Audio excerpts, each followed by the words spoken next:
Hai, Assalamualaikum. Selamat berjumpa lagi dalam pembelajaran biologi. Kali ini kita akan membahas lagi tentang soal UTBK Biologi 2022 bagian yang kedua. Oke, bagi kalian yang sudah menunggu, boleh ya langsung menyimak dengan baik. Semoga kalian bisa sukses untuk mengikuti UTBK di tahun 2022 ini. Khususnya bagi yang gelombang kedua ya, yang belum mengikuti UTBK. Oke, selamat menyimak. Oke, kita mulai soal yang pertama yaitu tentang virus. Karakteristik virus yang benar adalah A. Hanya memiliki DNA. B. Berkembang biak secara mandiri. C. Berbentuk partikel kristal saat non-aktif. D. Bersifat parasit dan memiliki organel sel. E. Mikroskopis dan dapat diamati dengan mikroskop binekuler. Nah, untuk menjawab soal ini, kita lihat dulu itu gambar tentang beberapa jenis virus ya, dengan macam-macam bentuk dan ukurannya. Oke, karakteristiknya yang pertama, virus itu hanya dapat hidup pada sel hidup atau bersifat parasit intraseluler obligat ya. Jadi dia itu tidak bisa hidup pada selain makhluk hidup, itu maksudnya.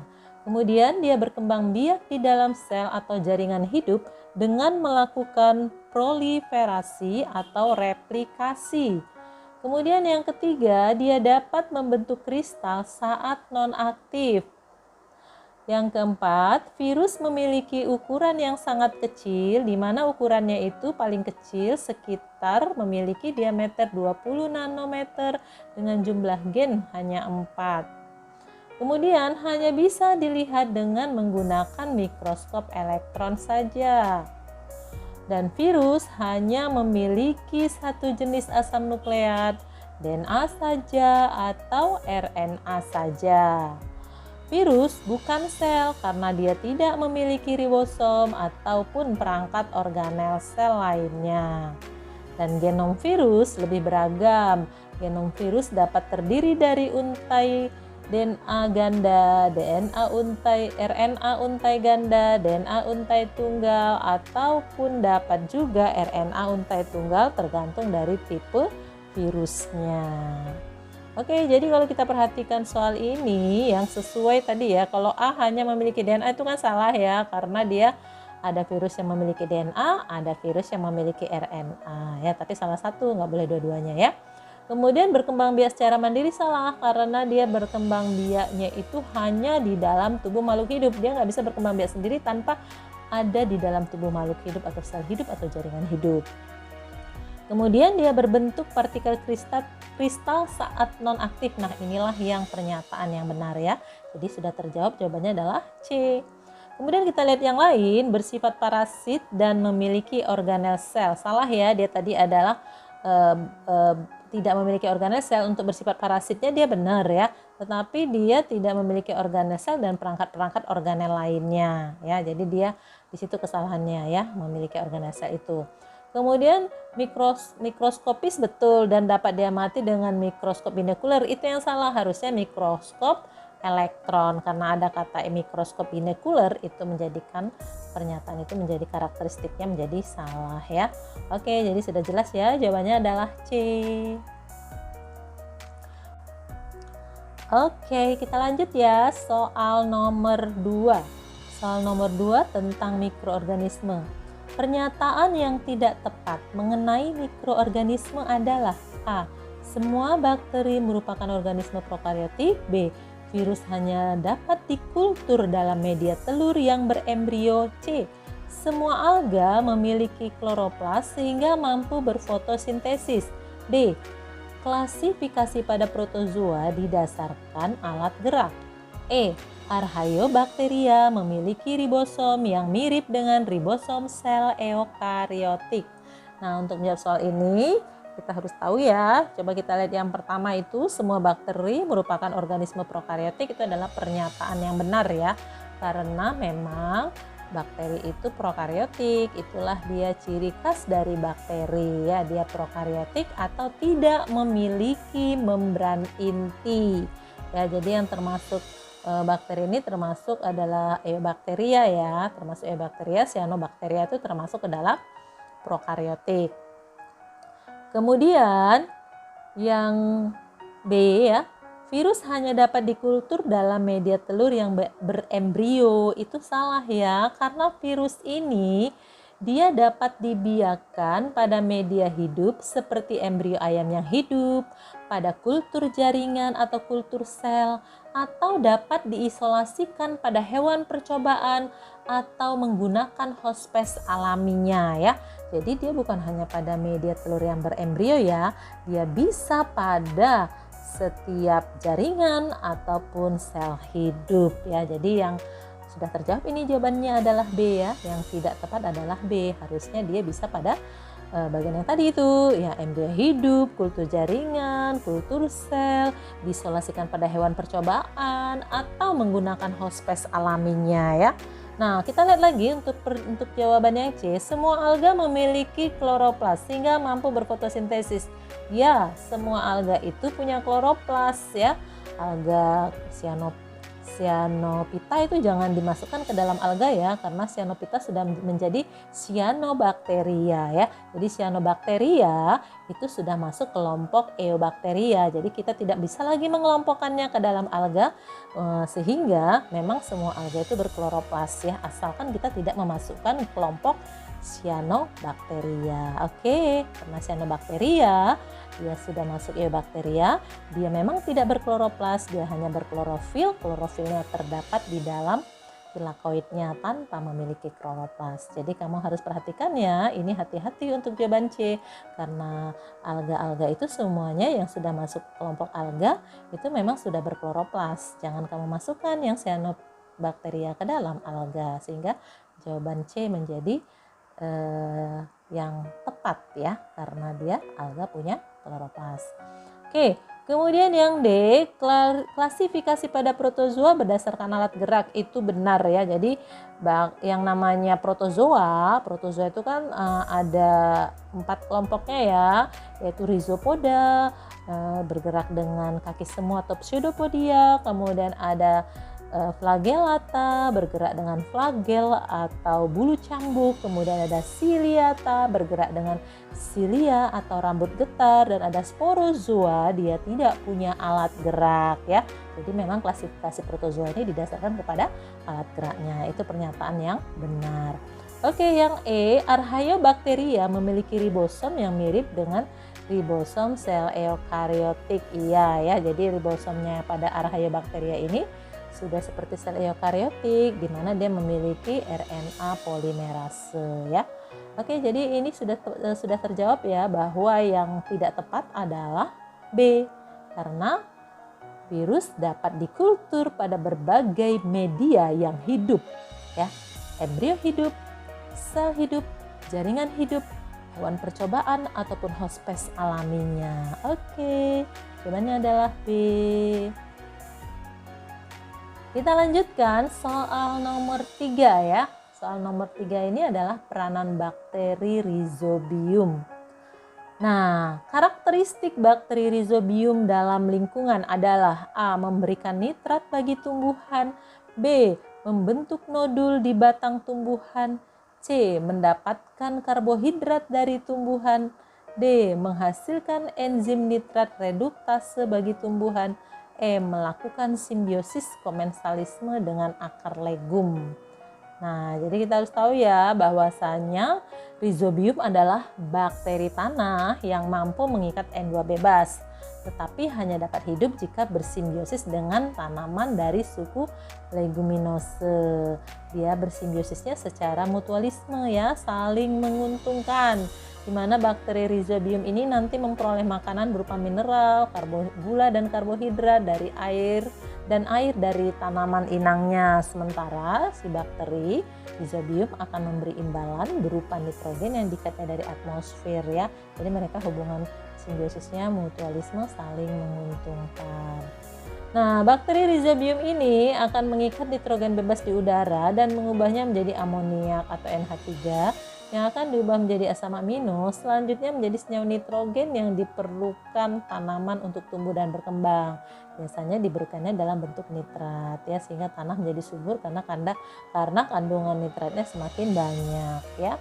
Kemudian rizobium hanya dapat memfiksasi nitrogen atmosfer bila berada di dalam bintil akar leguminose. Jadi dia ini bisa hidup di bintil akar ya. Oke, jadi untuk jawaban soal nomor 3 ini yang tepat adalah A ya, memberikan nitrat bagi tumbuhan ya.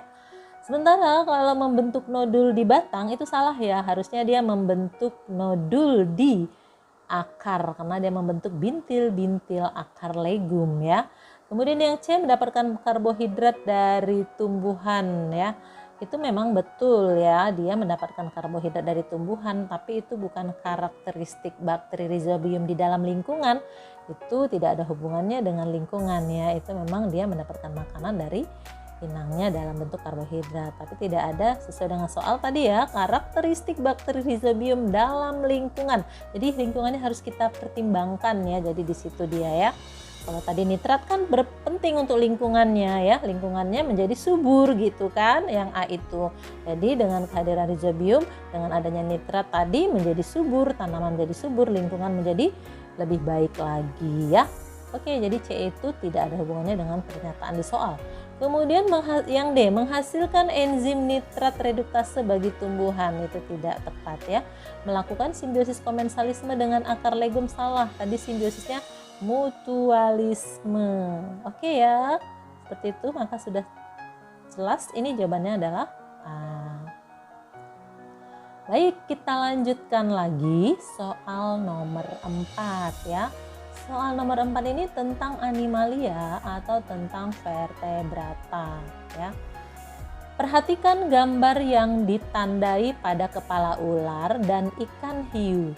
Pernyataan yang benar tentang fungsi organ tersebut adalah A.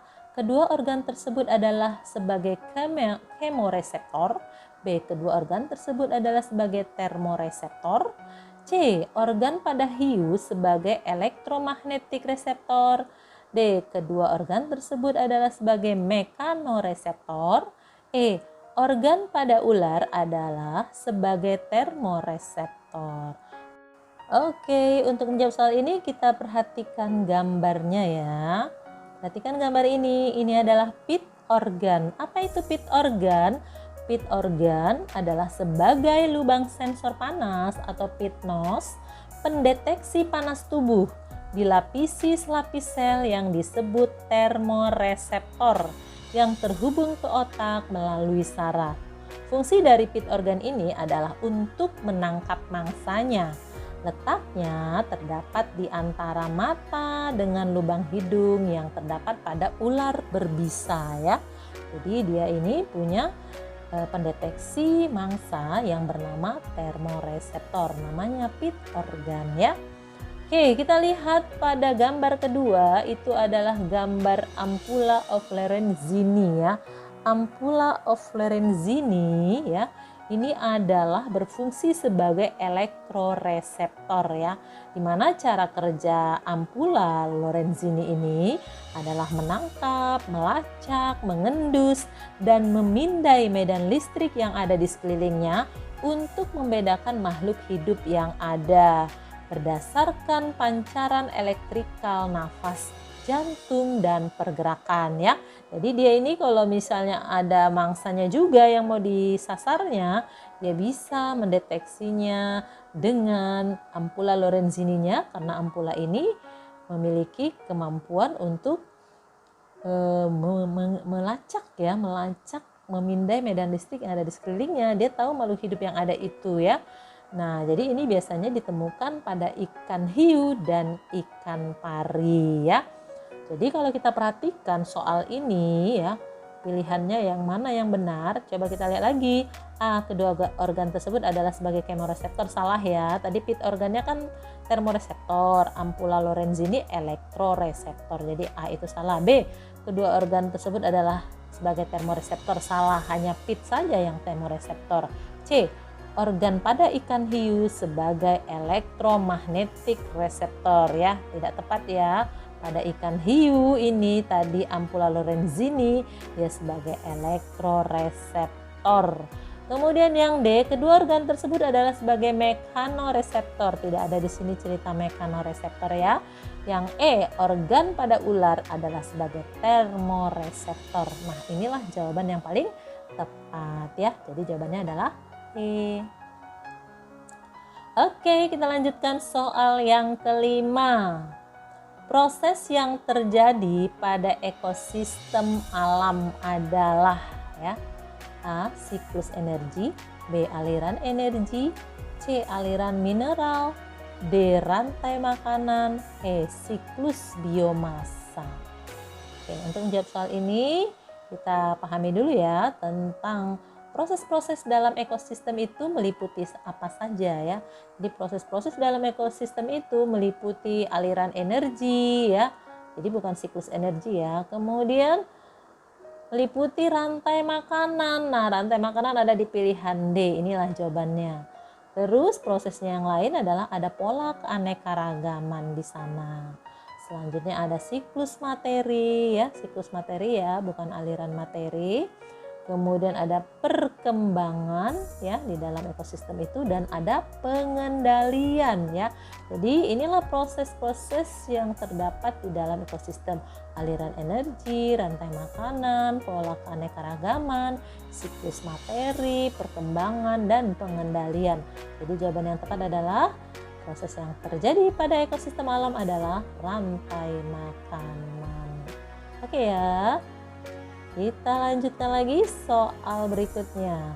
Oke, sebelum kita mulai lagi soal berikutnya, jangan lupa ya, yang belum subscribe, langsung aja di subscribe supaya channel ini berkembang terus dan kalian bisa belajar lebih baik lagi ya. Jangan lupa like dan share. Oke ya, terima kasih yang sudah subscribe, like and share. Kita lanjutkan lagi. Yang berikutnya adalah yang keenam. Yang keenam adalah soal tentang ekosistem ya, interaksi antar populasi ya. Jadi senyawa alelopati yang dikeluarkan oleh akar tumbuhan alang-alang dapat A. menyuburkan tanah, B. memberikan nutrisi bagi mikroba tanah, C. merangsang pertumbuhan-tumbuhan lain, D. mengganggu pertumbuhan-tumbuhan lain, E. mengendalikan pertumbuhan populasi sendiri.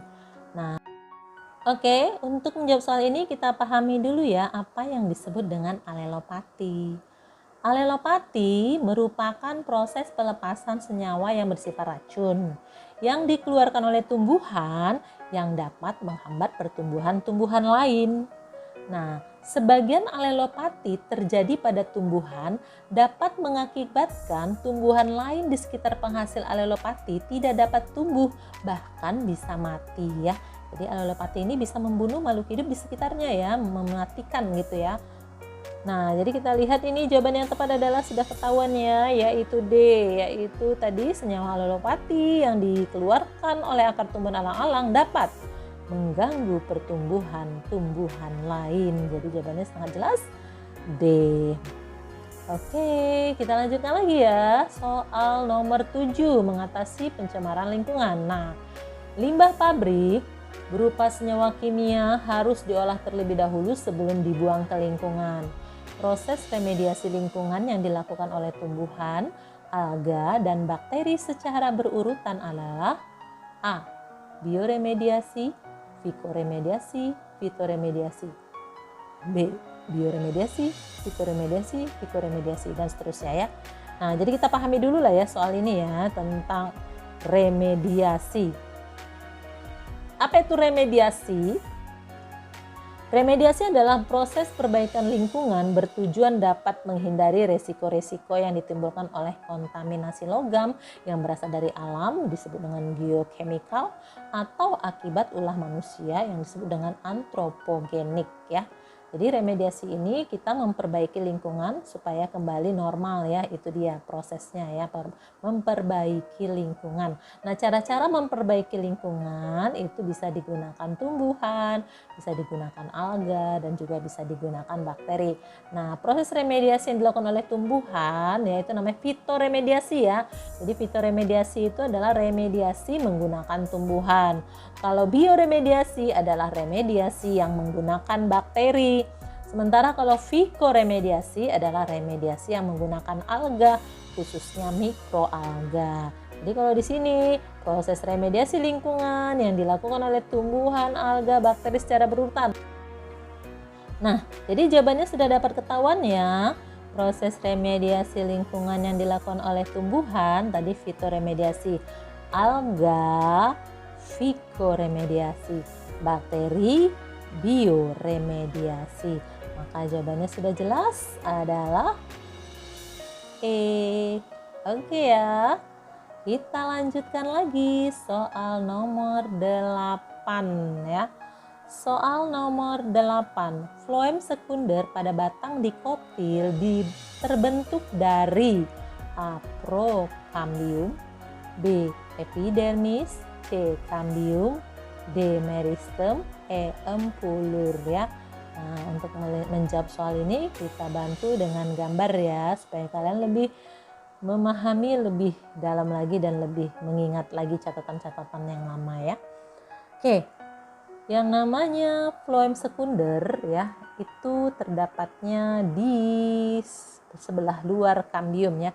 Jadi kambium ini adalah merupakan meristem sekunder ya. Ingat ya, meristem sekunder itu adalah menyebabkan pertumbuhan membesar. Nah, aktivitas kambium ini ke arah luar dia akan menumbuhkan floem sekunder ya. Menumbuhkan floem sekunder, sementara ke arah dalam dia akan menumbuhkan xilem sekunder. Jadi yang namanya kambium ini posisi gambarnya di sini ya, yang warna hijau. Jadi kambium ini nanti kalau dia tumbuh ke arah luar membentuk floem sekunder yang ditunjukkan oleh panah kuning ini. Lalu kalau dia tumbuh ke arah dalam membentuk xilem sekunder yang ditunjukkan ke arah panah ini. Nah, aktivitas kambium ke arah dalam itu lebih besar dibandingkan aktivitas kambium ke arah luar, sehingga nanti bagian kayu lebih tebal dibandingkan bagian kulit ya. Oke, jadi di sini sudah jelas ya terjawab ya, bahwa floem sekunder pada batang dikotil terbentuk dari kambium jawabannya ya. Jadi jawabannya sudah jelas ya. Jawabannya adalah C. Oke, kita akan bahas juga pilihan-pilihan lainnya untuk membuat kamu lebih mantap ya. Walaupun soal ini sudah terjawab, kita perlu tahu jaringan-jaringan lain yang jadi pilihan-pilihan yang lain yang tidak tepat ya. Oke, kita mulai saja jaringan meristem ya. Jaringan meristem ada dua ya, meristem primer dan meristem sekunder. Berasal dari sel-sel embrio. Jaringan meristem primer ini terdapat pada ujung akar atau ujung batang. Disebut juga dengan meristem apikal karena dia adanya di ujung akar dan di ujung batang ya.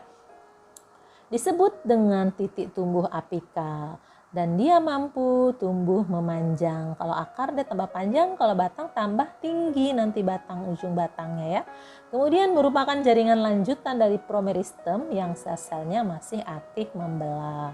Sementara meristem sekunder meliputi kambium dan kambium gabus atau velogen. Aktivitas meristem sekunder dalam proses pertumbuhan berdampak kepada beberapa hal ya, yaitu terbentuknya lingkaran tahun pada batang tanaman, bertambahnya diameter batang tanaman, terbentuknya jaringan berkas angkut sekunder, yaitu tadi xilem sekunder dan floem sekunder ya, dia yang membentuk. Kemudian terbentuknya jari-jari empulur ya. Terus kalau prokambium adalah merupakan meristem primer atau meristem apikal pada ujung akar dan ujung batang yang akan berkembang menjadi silinder pusat. Jadi ini dia ya. Jadi kalau dikatakan prokambium, nah itu dia adanya di ujung akar, yang ini di ujung akar ya posisinya itu. Nah kalau yang ini dia prokambium yang ada di ujung batang, dia akan membentuk silinder pusat ya. Masih ingat di silinder pusat ya? Epidermis, korteks, endodermis itu bukan silinder pusat, mulai dari perisikal, floem, kambium, xilem dan empulur. Nah, itu yang dimaksud dengan silinder pusat ya. Oke, epidermis dan empulur. Nah, kalau epidermis itu kan merupakan lapisan jaringan paling luar pada tanaman untuk melindungi jaringan bagian dalam. Jadi posisinya di batang itu di paling luar ya. Kalau di sini juga kelihatan ya. Nah, kemudian kalau empulur itu adalah bidang terdalam dari batang tumbuhan berpembuluh. Empulur biasanya berupa jaringan lunak, lebih kurang kering, kadang-kadang berongga, kecil-kecil. Jadi dia posisinya di sini itu ya, di bagian tengah tuh, atau di bagian sini kelihatan tengahnya ya. Oke. Itulah dia untuk jaringan yang lainnya tadi ya, yang jadi pilihan yang tidak kita pilih atau tidak tepat tadi. Oke, kita masuk ya soal nomor 9 tentang sistem gerak atau di sini materinya kontraksi otot ya. Setelah terjadi depolarisasi di sarkolema jaringan otot, maka akan terjadi A. Pelepasan ion kalsium dari retikulum sarkoplasma. B. Pelepasan asetilkolin pada sinapsis otot. C. Pengikatan ATP oleh troponin. D. Pengikatan ATP oleh miosin. E. Pelepasan ADP oleh aktin. Nah, kita lihat ya bagaimana mekanisme kontraksi otot. Mekanisme kontraksi otot itu diawali di mana apabila ada rangsangan ya, saraf pusat kita akan menerima rangsangan, kemudian mengeluarkan impuls berupa potensial aksi ya. Selanjutnya impuls itu akan berjalan ke ujung saraf otot dan memicu keluarnya asetilkolin pada sinaps untuk memulai depolarisasi ya. Nah, setelah depolarisasi akan menyebabkan retikulum sarkoplasma melepaskan ion kalsium. Lalu ion kalsium itu berikatan dengan troponin sehingga mengubah posisi kompleks troponin dan miosin pada aktin. Nah, sisi aktif aktin terbuka dan menyebabkan kepala miosin akan mengikat aktin. Selanjutnya, ikatan aktin dan miosin membentuk jembatan silang. Lalu, ikatan aktin dan miosin itu dalam proses itu membutuhkan energi.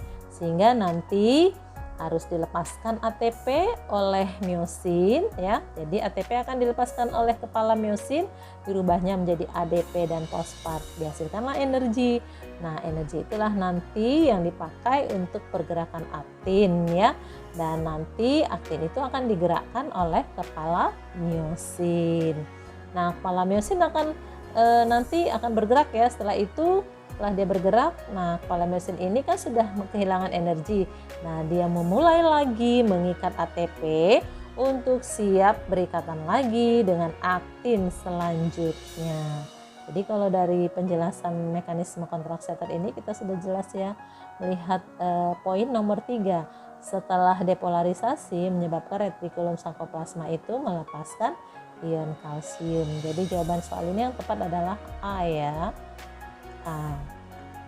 Oke, walaupun kita sudah bisa menjawab soal ini dari pernyataan-pernyataan yang kita sebutkan tadi, kita perlu memahami bagaimana sih kontraksi otot itu ya. Biar lebih paham lagi, kita berikan bantuan gambar ya supaya pemahaman kalian lebih baik dan lebih lengkap ya.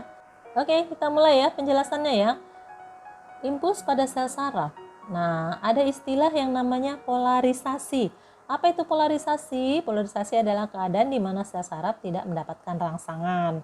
Polarisasi dapat dikatakan fase istirahat sel reseptor saraf ya. Jadi gambarnya bisa kita lihat di sini saat lagi polarisasi pada sebuah sel saraf bagian aksonnya itu muatan di luarnya positif, muatan di dalamnya negatif ya. Sementara setelah dia ada menerima rangsangan di luarnya menjadi negatif, di dalamnya menjadi positif. Nah, inilah yang disebut dengan depolarisasi, adalah keadaan di mana sel reseptornya menerima rangsangan. Nah, ya seperti itu ya. Jadi di luarnya negatif, di dalamnya positif. Nanti setelah impuls itu berjalan ya, maka kembali ke repolarisasi, yaitu kondisi saat membran sel saraf itu kembali ke fase istirahat, berarti dia kembali lagi ke polarisasi. Berarti di luarnya jadi positif, dalamnya menjadi negatif kembali ya. Nah, itu dia. Jadi kalau kita perhatikan ini tadi pada soal ya. Jadi setelah depolarisasi, apa yang terjadi? Nah, nanti kan yang namanya impuls itu kan berjalan sampai ke ujung saraf ya, ujung saraf bagian neuron. Di situ ada berhubungan dengan sel saraf lain, namanya sinapsis itu yang ditunjukkan oleh panah kuning itu sinapsis. Nah, di situ harus dikeluarkan yang namanya asetilkolin ya, asetilkolin untuk loncatan ke sel saraf satu menuju sel saraf lain ya. Lalu dia nanti selanjutnya dibutuhkan ion kalsium ya, pada saat serabut saraf itu mau berkontraksi dibutuhkan juga yang namanya ion kalsium. Nah, jadi tadi setelah asetilkolin dilepaskan itu merangsang sarkoplasma. Sarkoplasma itu yang tadinya dia belum melepaskan kalsium, setelah dirangsang oleh asetilkolin dia akan melepaskannya ya. Jadi ini kondisi dia belum melepaskan, di mana kontraksi otot belum bekerja ya. Dimana kita lihat nih sebelum dia terlepas, sebelum kontraksi otot, ini zona H masih besar ya, zonanya masih luas atau masih membesar. Tapi kalau nanti sudah berkontraksi dia akan mengecil ya. Nah, di sini masih dalam kondisi ini di mana sisi aktif aktinnya masih ditutupi oleh kompleks miosin, tropomiosin dan troponin ya. Jadi kalau kita lihat itu gambarnya ini kondisi masih relaksasi atau otot belum bekerja. Nanti kalau otot sudah bekerja ya, bila tadi asetilkolin sudah dilepaskan, maka retikulum sarkoplasmanya akan melepaskan kalsium. Nah, ini di soal tadi ya.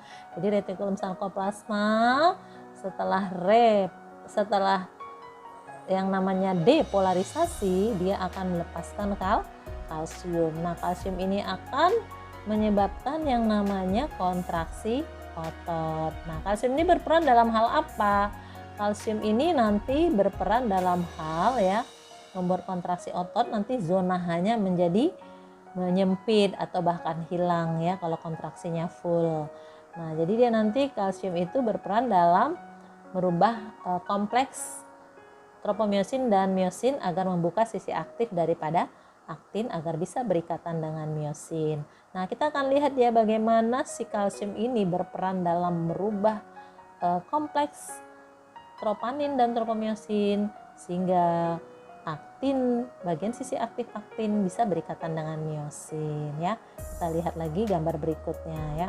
Jadi di sini kalau kita perhatikan ini kan ion kalsium ya. Ion kalsium ini nanti berperan merubah troponin dan tropomiosin ya. Jadi troponin dan tropomiosin itu sedang menutupi sisi aktif aktin untuk berikatan dengan miosin. Nah, setelah dia nanti setelah dia nanti digunakan ya, maka ion kalsium itu akan menyebabkan troponin dan tropomiosinnya bergerak ya, posisinya bergerak sehingga terbukalah sisi aktif aktin itu. Jadi aktin itu ada sisi aktifnya yang bisa diikat oleh miosin. Nah, kondisi ini sekarang si miosinnya sudah mengikat aktin karena kalsiumnya sudah mulai bekerja itu ya.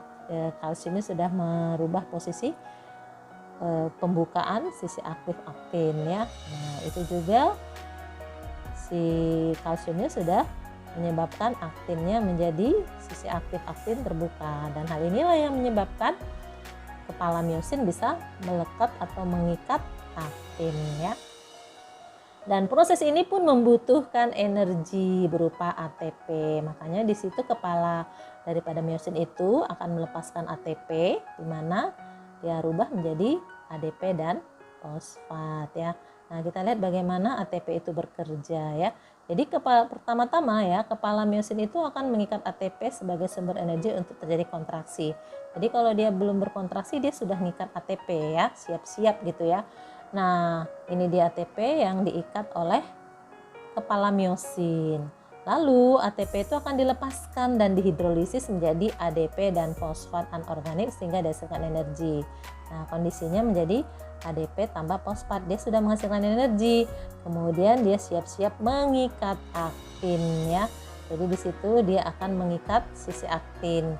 Jadi kepala miosin akan mengikat aktin. Nah, di sini dia sudah menempelkan kepala miosin ke bagian sisi aktif aktin ya. Tadi aktin terbuka bila ada kalsium ya, sisi aktif aktin terbuka bila ada kalsium. Kalau nggak ada kalsium, sisi aktifnya tertutup oleh troponin dan tropomyosin ya, yang bekerja sama menutupnya. Kemudian nanti itu ya energi yang dihasilkannya untuk melekat tadi akan dipakainya untuk menggerakkan aktin ya. Jadi di sini terjadi pelepasan ADP dan fosfat sehingga kepala myosin bergerak untuk menggerakkan aktin. Nah, aktinnya akan bergerak ya, nanti aktin inilah yang bergerak ya, sehingga nanti zona H-nya menjadi memendek atau hilang ya. Jadi seperti itu ya. Nah, dan di sini setelah dia menggerakkan tentu dia kehabisan energi. Dan di saat itu dia akan melepaskan yang namanya aktin dan dia mengikat ATP kembali ya, seperti itu. Oke, itulah dia bagaimana cara kontraksi otot model sliding filament ya. Oke ya, bisa dipahami ya. Baik ya, ini terjadi gerakannya ya, dia bergeser. Oke, kita lanjutkan lagi ya untuk soal nomor 10 tentang sistem sirkulasi ya, bagian jantung. Katup jantung yang tidak menutup karena kerja otot adalah A. mitral, B. semilunar, C. bicuspidalis, D. tricuspidalis, E. atrioventrikular ya. Jadi untuk jawab soal ini kita perhatikan dulu ini gambar jantung ya, biar kamu terbantu memahaminya. Jadi ini adalah jantung yang sebelah kiri adalah sedang relaksasi atau sedang istirahat, sementara yang sebelah kanan adalah berkontraksi atau dia mengerut ya, memompa darah ke seluruh tubuh. Jadi kalau relaksasi dia menerima darah, kalau kontraksi dia memompakan darah ke seluruh tubuh. Nah, untuk kita perhatikan lagi kondisi bagian anatomi bagian jantung itu ya, kalau kita bedah, kita lihat itu jantung itu memiliki 4 ruang ya, 2 atrium dan 2 ventrikel ya. Nah, di antara atrium kanan dan ventrikel kanan terdapat katup bernama valvula tricuspidalis. Sementara atrium kiri dan ventrikel kiri terdapat katup bernama valvula bicuspidalis atau valvula mitral ya, nama lainnya.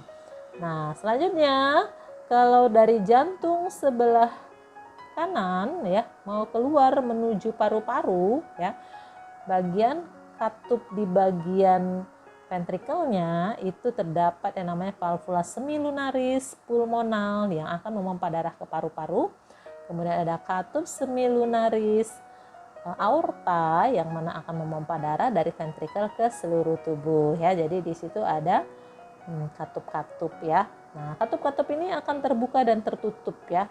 Nah, jadi kita lihat di soal tadi kan katanya katup jantung yang tidak menutup karena kerja otot. Jadi kalau kerja otot gambarnya yang ini ya. Nah, dia sedang berkontraksi memompa darah ke seluruh tubuh. Ada juga yang memompa darah ke paru-paru. Jadi kalau ventrikel kanan dia memompa darah ke paru-paru, kalau ventrikel kiri nanti dia memompa darah ke seluruh tubuh. Jadi kita lihat ya gambar bagian anatominya ini. Jadi ventrikelnya ini sedang berkontraksi sehingga ini ventrikel kanannya akan memompa darah ke paru-paru ini ya. Jadi ini katup bagian valvula semilunar pulmonalnya akan terbuka karena di sini darah mau keluar ya. Sementara kalau yang sebelah kanan kiri ya, sebelah kiri ya, sebelah kirinya itu ada katup bernama valvula semilunar aorta. Dia akan memompa darah ke seluruh tubuh dan juga harus terbuka. Jadi di sini kalau sedang berkontraksi atau sedang sistol istilahnya ya, di mana darah akan keluar dari jantung ya. Tekanan darah itu saat dipompa oleh ventrikel kanan dan kiri, tekanan darah saat keluar dari jantung itu namanya sistol. Keluar melewati katup-katup ini ya. Jadi valvula semilunar pulmonnya terbuka, valvula semilunar aortanya pun terbuka ya. Jadi yang tidak menutup jawabannya adalah valvula atau katup semilunar ya. Jadi ingat ya, semilunar itu ada 2 ya, semilunar pulmonal dan semilunar aorta. Kalau semilunar pulmonal memompa darah dari ventrikel ke paru-paru, kalau semilunar aorta, memompa darah dari ventrikel ke seluruh tubuh ya. Oke, sudah terjawab ya. Jawabannya adalah B. Tapi kita perlu ya memahami penjelasan yang lainnya biar kamu paham. Kalau nanti kamu dapat selalu TBK-nya tentang sistol ya, tentang ada yang dapat diastol. Nah, kita pahami keduanya biar nanti apapun soalnya bisa kalian pahami dengan baik dan bisa menjawab dengan baik juga ya, biar skor kalian tinggi untuk biologi ini. Oke ya, kita lihat ya tadi gambarnya ini sedang sistol ya. Sekarang kita bahas sistol, yaitu di mana jantung sedang berkontraksi ya. Nah, jadi saat jantung atau ototnya sedang bekerja atau berkontraksi, maka gambarnya bisa kita lihat seperti ini ya. Nah, di sini ventrikel atau bilik kanannya akan berkontraksi. Dia memompa darah ke paru-paru. Maka katup valvula semilunar pulmonalnya terbuka, sementara katup valvula tricuspidalisnya akan tertutup. Nah, ini gambarnya ya, valvula semilunarnya terbuka, sementara valvula tricuspidalisnya tertutup. Nah, selanjutnya, bila nanti ventrikel bilik kirinya yang berkontraksi memompa darah ke seluruh tubuh, maka katup valvula semilunar aortanya terbuka. Yang ini ya, itu katup valvula semilunar aorta. Terbuka dia karena mau keluar darah dari jantung ke seluruh tubuh. Sementara yang ini adalah katup valvula bicuspidalis atau katup valvula mitralnya tertutup ya, supaya darah nggak bisa balik lagi ke bagian atriumnya. Jadi seperti itu. Nah, saat ini kondisinya adalah sistol, di mana tekanan darah saat darah keluar dari jantung. Nah, biasanya tekanan sistol yang normalnya adalah 120 mm Hg ya. Oke, itu kalau dia soalnya tentang sistol ya, kamu pahaminnya, jangan sampai ada lagi yang kelupaan ya untuk memahaminya ini. Oke, kita lanjut. Kalau diastol gimana? Kalau diastol itu kan jantungnya lagi relaksasi atau menerima darah ya. Nah, kondisinya disebut dengan diastol tuh kalau lagi nerima darah ya. Kita perhatikan ya, saat otot jantung istirahat atau relaksasi ya. Ini gambarnya. Ini anatomi bagian dalamnya, maka atrium atau serambi kanan itu akan relaksasi ya. Dia akan menerima darah dari seluruh tubuh, maka katup valvula tricuspidalisnya terbuka. Nih, katup valvula tricuspidalisnya terbuka karena dia mau menerima darah ya. Kemudian dia harus terbuka untuk menerima darah. Kemudian katup valvula semilunaris pulmonnya akan tertutup. Nah, ini tertutup supaya dia tidak keluar langsung. Jadi terbuka dulu valvula tricuspidalisnya, diterima dulu darah sampai penuh jantungnya ya. Kemudian kalau nanti yang namanya atrium serambi kirinya yang relaksasi ya, karena ini kan kedua-duanya sedang melakukan relaksasi ya. Dia akan menerima darah dari paru-paru, maka nanti katup valvula bicuspidalis atau mitralnya terbuka. Nah, di sini dia terbuka ya. Dia menerima darah. Kemudian dan katup valvula semilunaris aortanya akan tertutup. Nah, ini akan tertutup, dia nggak bisa keluar darah dari sini ya. Nah, jadi kondisinya seperti itu. Nah, jadi hal ini lah yang menyebabkan tekanan darah itu dikatakan diastol, yaitu darah masuk ke jantung. Tekanan darah diastol normalnya adalah 80 mm Hg ya. Jadi sudah jelas ya, diastol dan sistol, bagaimana yang terbuka valvulanya atau katupnya, mana yang tertutup. Nah, bisa kalian pahami dengan baik. Jadi kalau keluar nanti selalu TBK-nya, kalian dapat skor yang terbaik dan tertinggi ya. Amin. Jadi udah jelas ya, katup jantung yang tidak menutup karena kerja otot adalah yaitu saat berkontraksi ya, yaitu ini. Yang tidak tertutup valvula semilunaris pulmonal dan valvula semilunaris aorta. Jadi disebut aja dia valvula semilunar ya, karena dua-duanya itu termasuk semilunar. Kalau mitral tadi kan nama lainnya sama dengan valvula bicuspidalis ya. Kalau tricuspidalis dia tertutup ya, sama dengan bikuspidalis tertutup, mitralnya pun tertutup. Kalau atrioventrikular apa itu? Kalau katup jantung yang namanya atrioventrikular itu kan atrio tuh gabungan atrium dan ventrikel gitu ya. Jadi atrium itu kan bagian serambi, ventrikel itu bagian bilik. Jadi kalau katup atrioventrikular itu adalah katup antara serambi dan bilik. Nah, katup antara serambi dan bilik berarti adalah katup bikuspidalis dan trikuspidalis, yang sebelah kanan trikuspidalis, yang sebelah kiri bikuspidalis atau mitral ya. Jadi atrioventrikular sama dengan trikuspidalis, sama dengan bikuspidalis atau mitral. Oke, bisa ya, paham ya? Oke, jadi sudah cukup jelas, jawabannya adalah B. Katup semilunarnya tidak menutup ya. Oke, kita lanjut lagi soal nomor 11. Ini tentang sistem ekspresi ginjal ya. Pada proses pembentukan urin sekunder, manakah pernyataan yang benar ya? Oke ya, jadi kita lihat dulu pembentukan urin. Di sini pilihannya ya, ada ion natrium dan kalsium akan diserap kembali oleh tubuh di descending lengkung Henle. B. Protein darah yang tersaring akan diserap kembali oleh kapsul Bowman. C. Air akan diserap kembali oleh tubuh di descending lengkung Henle. D. Glukosa yang ada akan diserap kembali di tubulus distal. E. Urin primer terbentuk setelah melalui tubulus distal ya. Jadi kalau proses pembentukan urin, bagi kalian yang sudah hafal, ini jawabannya pasti bisa ingat ya. Tapi bagi yang belum, nih saya ingatkan lagi nih, supaya mantep nih persiapan UTBK-nya, supaya nanti bagus skornya ya. Jadi proses pembentukan urin kita bantu dengan gambar ya. Perhatikan gambar bahwa urin itu proses pembentukannya ada 3 tahap. Ada filtrasi, reabsorpsi, dan augmentasi ya. Nah, di mana filtrasi terjadi ya? Filtrasi itu terjadi di bagian glomerulus ya. Di sini ada yang namanya glomerulus yang melakukan filtrasi darah dan protein. Nanti hasilnya urin primer. Lalu urin primer itu nanti mengalami proses kedua ya.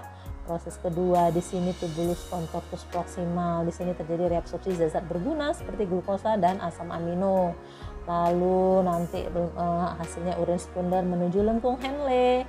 Ya, lengkung Henle ini ada lengkung Henle turun ya. Lengkung Henle turun namanya adalah descending lengkung Henle ya. Dia akan melakukan reabsorpsi air di daerah lengkung Henle yang turun ini atau descending lengkung Henle ini, dia permeabel terhadap air, tapi dia impermeabel terhadap NaCl dan urea ya. Jadi hanya air yang bisa diserap kembali. Kemudian ini lengkung Henle bagian ascending, lengkung Henle naik ya. Jadi dia di sini bisa menyerap natrium klorida daerah ini. Lalu proses berikutnya adalah yang ketiga adalah augmentasi ya. Ini namanya di daerah tubulus contortus distal. Di sini terjadi augmentasi, yaitu penyerapan air yang masih berguna juga dipengaruhi oleh hormon ADH. Setelah dari proses ini maka terbentuklah urin sesungguhnya yang akan menuju ke tubulus kolektif. Nah, itu secara singkat bagaimana proses terjadinya urin ya. Jadi kalau di sini bisa kita jawab langsung nggak ya? Coba kalian lihat tadi penjelasan saya. Kira-kira siapa yang udah bisa jawab dari penjelasan saya? Nah, jadi kalau dikatakan di sini di pilihan A itu ya, itu ion natrium dan NaCl akan diserap kembali oleh tubuh di descending lengkung Henle. Nah, descending tadi kan saya bilang dia adalah daerah lengkung Henle yang turun ya kan, yang diserap hanya H2O. Jadi itu salah ya yang A. Kemudian yang B, protein darah yang tersaring akan diserap kembali oleh kapsul Bowman. Protein darah itu kan disaringnya di glomerulus ya kan. Nah, nanti darah dan protein itu setelah disaring dia kembali ke seluruh tubuh. Dia tidak diserap ke kapsul Bowman selain darah dan protein yang akan menuju ke kapsul Bowman. Itulah namanya urin primer. Jadi pernyataan B juga salah. Yang C, air akan diserap kembali oleh tubuh di descending lengkung Henle. Nah, itulah yang pernyataan yang benar. Tadi saya bilang bahwasanya di lengkung Henle bagian turun, nama lain lengkung Henle turun namanya descending lengkung Henle ya. Dia permeabel terhadap air, dia akan menyerap air, tapi dia impermeabel terhadap natrium klorida dan urea ya. Jadi di situ jawabannya benar, maka pilihannya C ya, sudah benar ya. Oke, kalau yang D, glukosa akan diserap kembali di tubulus distal itu salah ya. Yang namanya glukosa itu diserap kembali di tubulus contortus proximal ya. Jadi bukan di tubulus distal. Oke, itu salah ya. Terus yang E, urin primer terbentuk setelah melalui tubulus distal. Urin primer tadi kan terbentuknya setelah melalui glomerulus ya. Glomerulus menyaring darah dan protein, hasilnya urin primer itu di glomerulus. Kalau di tubulus distal itu hasilnya nanti adalah urin sesungguhnya ya. Urin yang siap akan dikeluarkan itu namanya hasilnya dari tubulus distal. Oke ya, jadi sudah jelas jawabannya adalah C. Tapi walaupun begitu kita coba penjelaskan kembali ya buat kamu yang masih bingung ya. Saya berikan bantuan lagi dengan gambar dan dengan kalimat yang saya tuliskan biar kalian semuanya bisa menghafalkan kembali ya. Jadi proses terjadinya urin dimulai saat darah masuk ke ginjal melalui arteri renalis, maka darah tersebut akan diproses sebagai berikut. Yang pertama-tama ya di panah kuning tadi itu namanya glomerulus ya. Itu ada terjadi proses filtrasi atau penyaringan darah dan protein sehingga dihasilkan urin primer ya. Urin primer ini nama lainnya adalah filtrat glomerulus. Nah, darah dan proteinnya dikemanakan? Darah dan proteinnya akan mengalir lagi ke dalam pembuluh darah, akan dibawa ke seluruh tubuh lagi ya.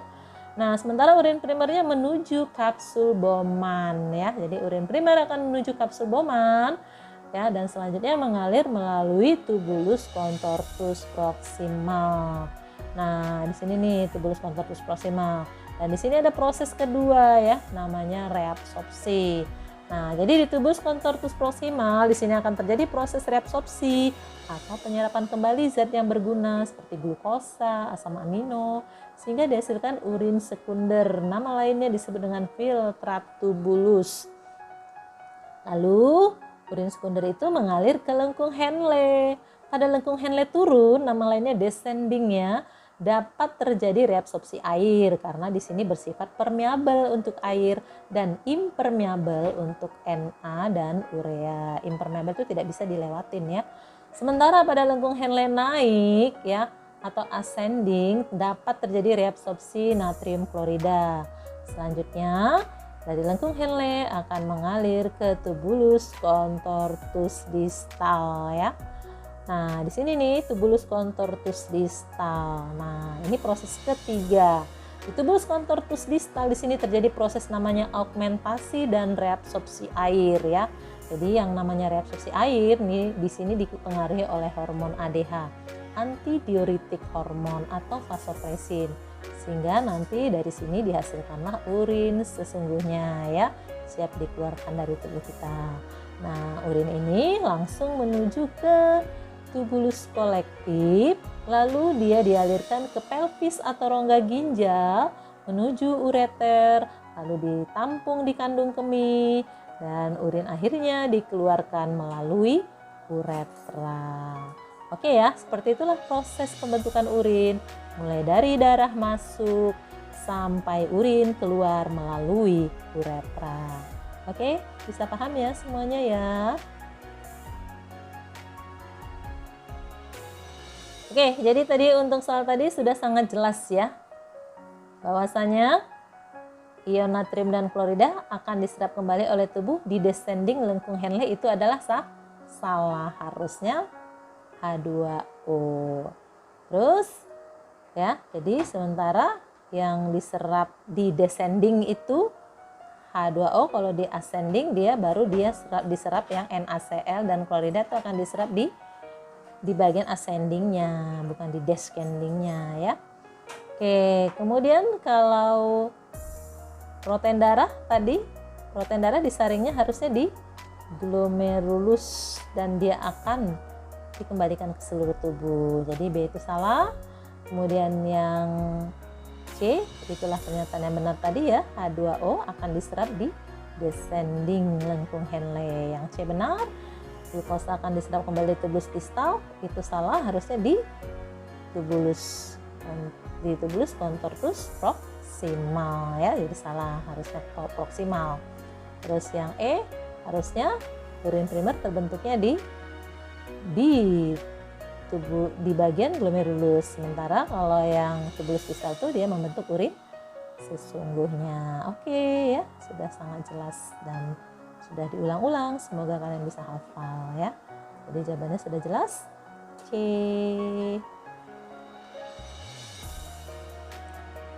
Oke, kita lanjut soal nomor 12 ya. Soal nomor 12 ini tentang enzim dan yaitu bagian fungsi enzim ya. Kita bacakan dulu soalnya. Ini soal yang hot juga ya. Butuh kamu pakai logika ini jawabnya nih. Proses pretreatment pembuatan bioetanol melibatkan reaksi enzimatis. Pernyataan manakah yang sesuai dengan gambar di atas ya? Ini gambarnya ini kamu harus pahamin ya. Jadi di situ ada yang namanya gambar substratnya ya. Substratnya ada, enzimnya ada. Enzimnya bekerja di mana? Di tengah, di ujung, memecah substrat apa? Seperti itu ya. Jadi pilihannya ini nanti A. Eksoglukonase memecah selobiosa pada ujung R. B. Beta glukodase memecah molekul maltosa pada ujung R. C.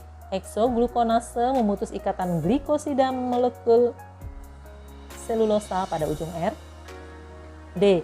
Endoglukonase memutus ikatan glikosida molekul selulosa pada ujung R. E.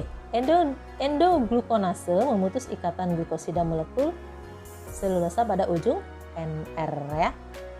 Jadi ini adalah soalnya. Jadi untuk menjawab soal ini kita harus perhatikan ini baik-baik gambarnya dengan seksama ya. Oke, kita perhatikan ya. Pernyataan yang pertama tadi apa?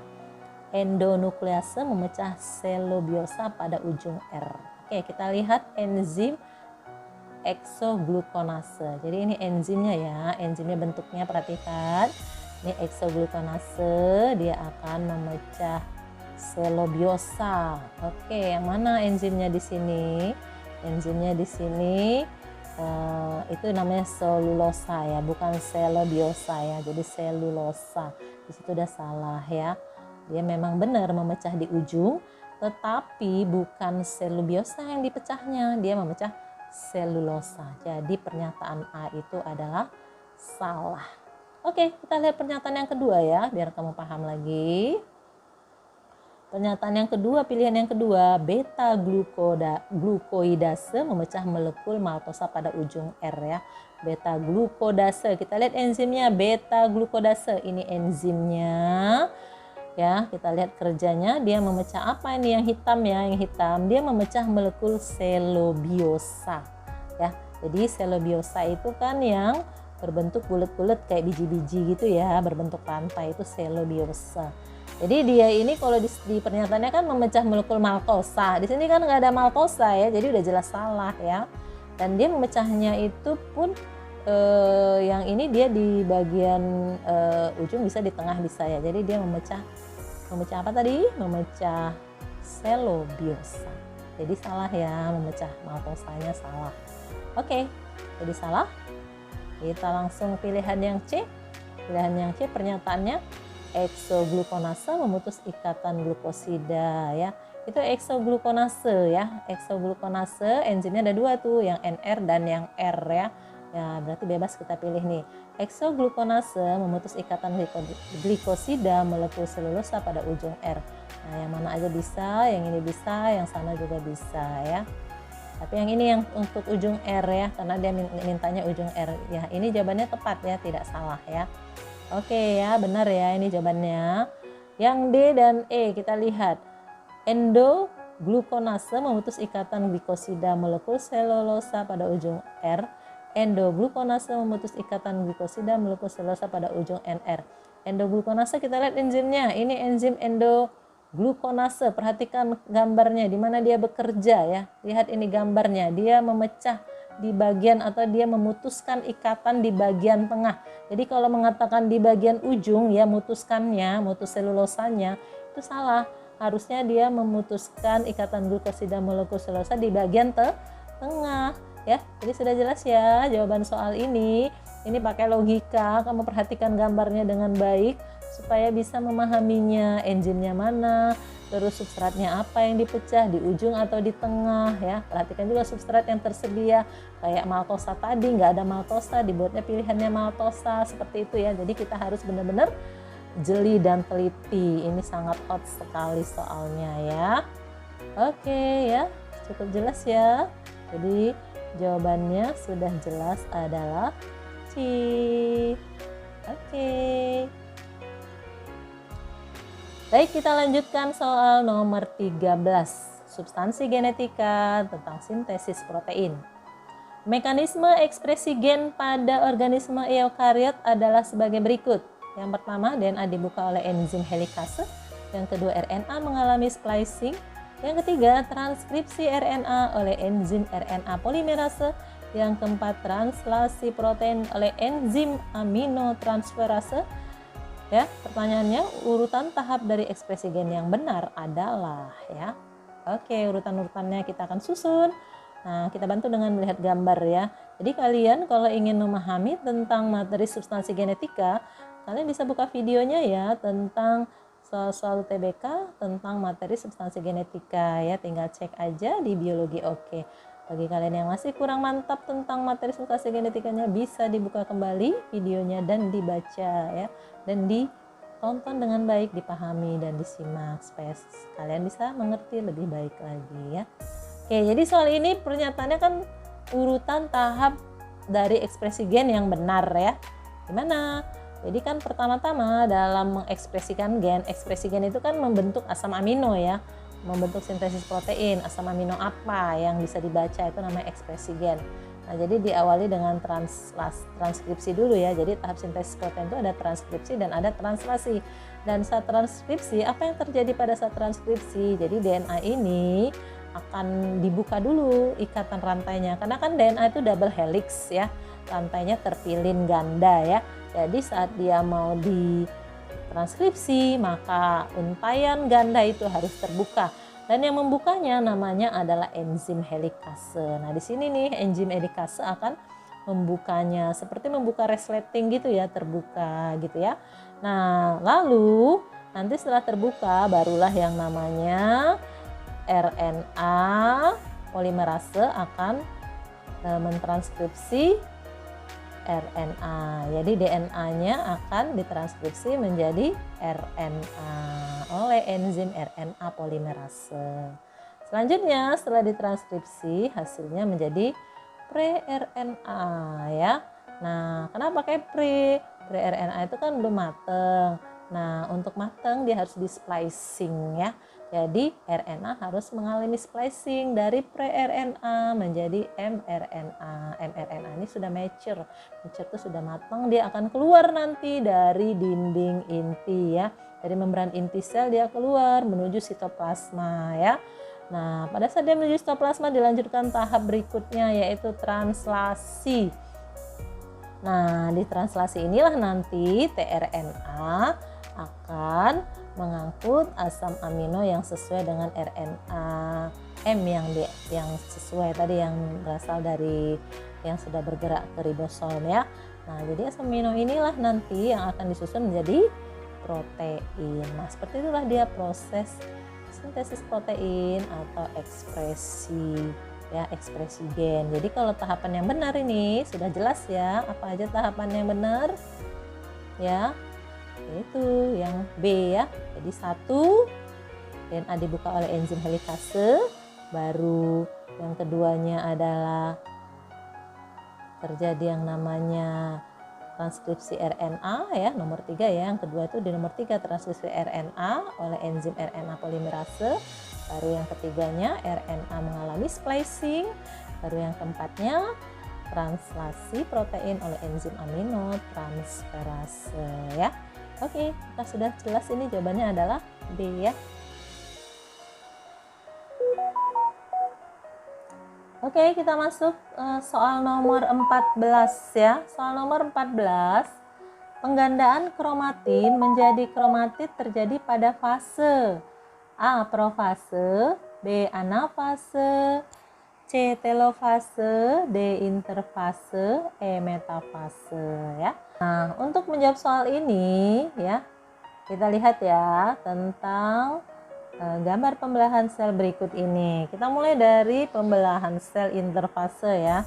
Jadi kalian bisa melihat nih untuk mengingatkan kembali materi yang sudah kalian pelajari tentang pembelahan sel ya.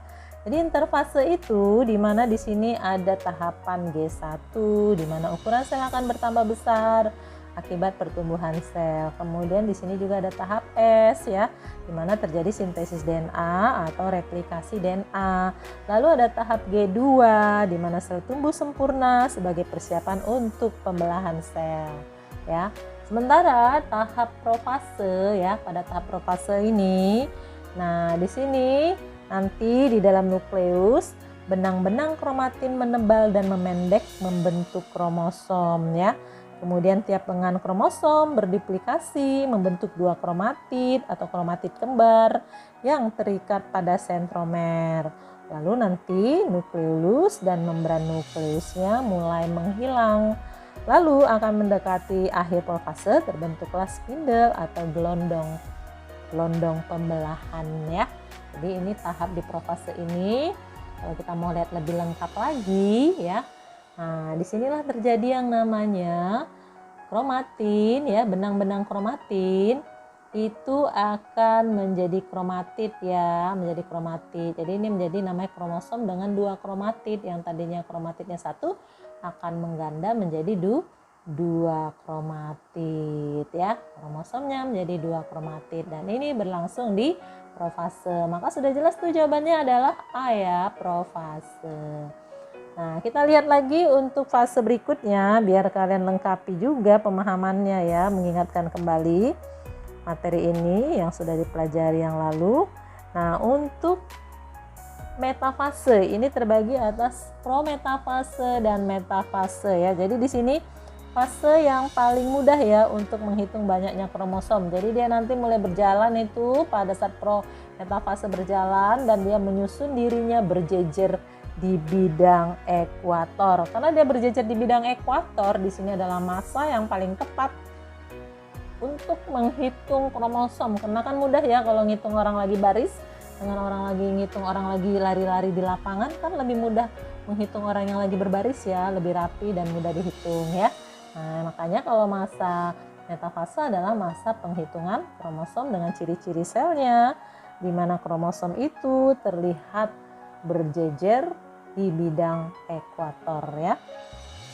Kemudian kalau ciri daripada yang namanya anapase itu ciri-cirinya kromosom yang tadi berjejer di bidang ekuator akan ditarik ke arah kutub yang berlawanan ya. Jadi kromosom bergerak menuju kutub yang berlawanan. Nah, karena karena kromosom itu bagian daripada inti, dan kalau intinya itu sudah mulai terbagi di sana, disebut juga dengan karyokinesis ya. Pada masa anafase ini disebut juga dengan karyokinesis atau pembagian inti sel, di mana kromosomnya terbagi dua ya. Jadi pada akhir anafase kedua nanti, pada akhir anafase maksudnya ya, kedua kutub sel itu memiliki kromosom yang jumlahnya sama ya. Jadi nanti dia kromosomnya akan di kedua kutubnya akan memiliki kromosom yang jumlahnya sama. Lalu nanti saat anafase berakhir maka masuklah telofase. Nah, di telofase ini kromosom anakan yang tinggal di bagian kutub tadi itu akan membentuk membran nukleus baru. Jadi dia mulai membentuk membran nukleus baru dan spindelnya ya, benang spindelnya akan menghilang ya. Kemudian nukleolus dibentuk kembali ya, anak intinya dibentuk kembali dan berlangsunglah sitokinesis, yaitu pembagian sitoplasma. Putuslah nanti menjadi dua buah sel ya. Jadi ini sitokinesis menjadi dua buah sel baru di mana kromosomnya bersifat diploid ya. Jadi ini adalah proses pembelahan sel mitosis dari interfase sampai dengan telofase ya. Oke ya, jadi sangat jelas tadi jawabannya adalah A ya, profase. Oke. Nah, untuk penjelasannya bisa kalian baca sendiri ya apa yang sudah disampaikan tadi supaya kalian lebih paham lagi saya tampilkan.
Oke, kita masuk lagi soal yang nomor 15 ya, soal terakhir ini tentang evolusi.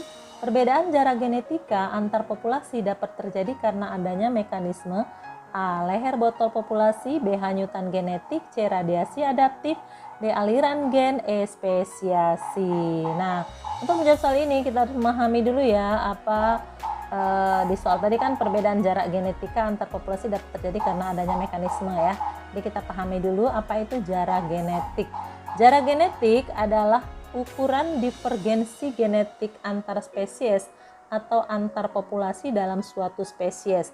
Baik jarak tersebut mengukur waktu dari nenek moyang yang sama atau tingkat diferensiasi. Proses divergensi yang cepat dari beberapa spesies dari satu garis keturunan leluhur disebut dengan radiasi adaptif ya. Nah, jadi radiasi adaptif adalah proses di mana organisme berubah secara cepat menjadi beberapa bentuk baru, khususnya saat ada perubahan lingkungan yang membuat adanya sumber baru dan membuka niche ekologi tertentu. Berawal dari nenek moyang yang sama, proses ini menghasilkan spesiasi dan adaptasi fenotip berbagai spesies.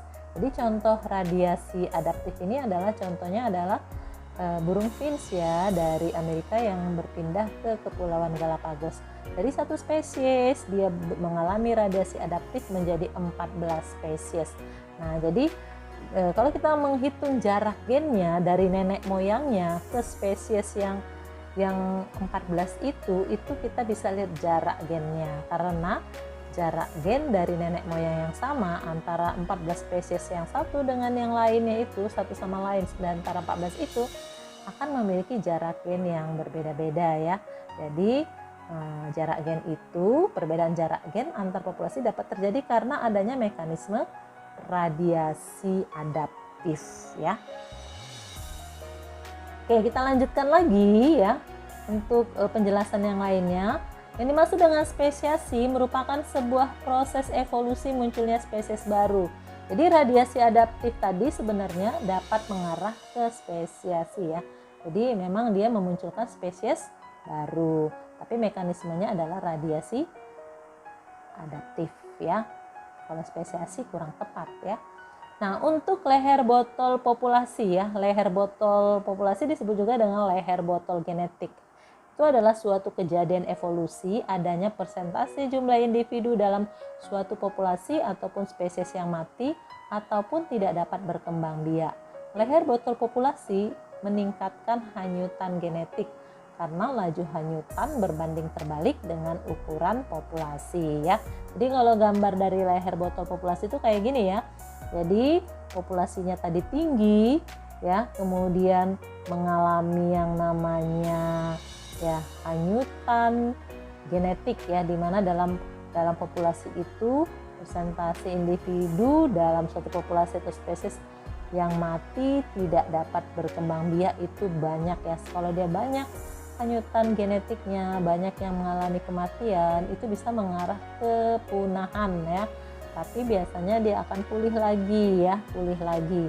Makanya katanya di sini laju hanyutan berbanding terbalik dengan ukuran populasi. Kalau populasinya menurun, berarti hanyutan genetiknya tinggi. Kalau hanyutan genetiknya rendah, berarti populasinya tinggi gitu ya.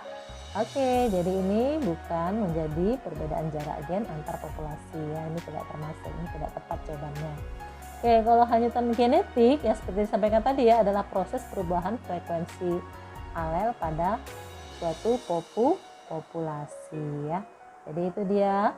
Kalau aliran gen itu atau boleh juga dikatakan ini migrasi gen, ini merupakan transfer alel gen dari satu populasi ke populasi lainnya ya. Oke, jadi sangat jelas ya. Jawabannya perbedaan jarak genetika antar populasi dapat terjadi karena adanya mekanisme C. Radiasi adaptif ya. Jadi memang kita harus memahami istilah ini ya, definisinya apa gitu ya. Jadi kalian mudah-mudahan dapat memahami apa yang disampaikan tadi, dapat jelas dan dimengerti. Semoga kalian sukses menjalani UTBK untuk adik-adik di gelombang 2. Sukses selalu ya. dan tetap semangat belajarnya menjelang hari hanya ya. Oke, sampai jumpa lagi dalam pertemuan berikutnya. Semangat selalu, sukses UTBK-nya, lulus PTN impiannya ya. Amin. Baiklah, sampai sini dulu pertemuannya. Terima kasih atas perhatiannya. Semoga sukses selalu. Assalamualaikum.